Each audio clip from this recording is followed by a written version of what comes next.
ಹುಬ್ಬಳ್ಳಿ ಮೃತ ಬಾಲಕಿ ಕುಟುಂಬಸ್ಥರಿಗೆ ಸಾಂತ್ವನ ಹೇಳಿದ ಶಾಸಕ. ಹುಬ್ಬಳ್ಳಿಯಲ್ಲಿ ಕೀಚಕನ ಕೃತ್ಯಕ್ಕೆ ಬಲಿಯಾದ ಬಾಲಕಿಯ ಕುಟುಂಬಸ್ಥರನ್ನು ಶಾಸಕ ಮಹೇಶ್ ತೆಂಗಿನಕಾಯಿ ಭೇಟಿಯಾಗಿ ಸಾಂತ್ವನ ಹೇಳಿದ್ದಾರೆ. ಈ ವೇಳೆ ಕುಟುಂಬಸ್ಥರು ಶಾಸಕರ ಮುಂದೆ ಕಣ್ಣೀರು ಹಾಕುತ್ತಾ ತಮ್ಮ ಅಳಲನ್ನು ತೋಡಿಕೊಂಡಿದ್ದಾರೆ. ಇನ್ನು ಇದೇ ವೇಳೆಯಲ್ಲಿ ಮೃತ ಬಾಲಕಿ ಕುಟುಂಬಕ್ಕೆ ಧೈರ್ಯ ತುಂಬಿದ ಶಾಸಕರು ಪರಿಹಾರ ಒದಗಿಸುವುದಾಗಿ ಭರವಸೆಯನ್ನ ನೀಡಿದ್ದಾರೆ. ಅಷ್ಟರ ಹುಡುಕಾಡೋದು ಸಿಕ್ಕಿಲ್ಲ. ಆಮೇಲೆ ಎಷ್ಟೊತ್ತಿಗೆ ಗೊತ್ತಾಯ್ತು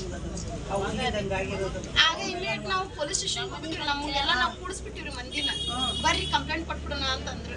ಕ್ಯಾಮ್ರಾದ ನೋಡಿದ್ವಲ್ರಿ, ಇವ್ ಹಿಡ್ಕೊಂಡು ಹೋಗ್ಯಾನ, ಎಲ್ಲೋ ಹೋಗ್ಯಾನ ಅನ್ಕೊಂಡಿವ್ರಿ ನಾವು. ಹಿಂಗಾಗೈತೆ ಅಂತ ಗೊತ್ತಿಲ್ಲ. ಸುತ್ತಮುತ್ತ ಇಲ್ಲೇ ಎಲ್ಲ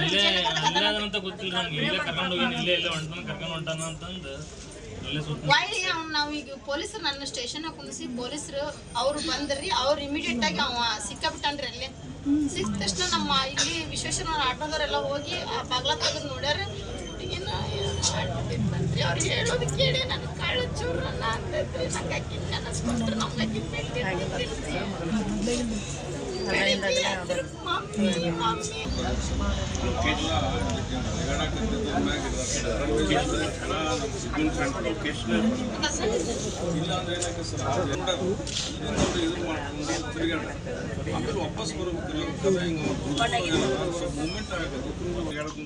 ಆದ್ರೆ ನನ್ನ ಮಗಳಿಗೊಂದು ನ್ಯಾಯ ದೊರಕಿಸ್ಕೊಟ್ಟಿಲ್ಲ ಮಂದಿ ಅಂದ್ರೆ ಅದೊಂದು ಖುಷಿ ಐತ್ರಿ ನಮ್ಗೆ. ಅಷ್ಟ ಮತ್ತೊಂದೇನಿಲ್ಲ.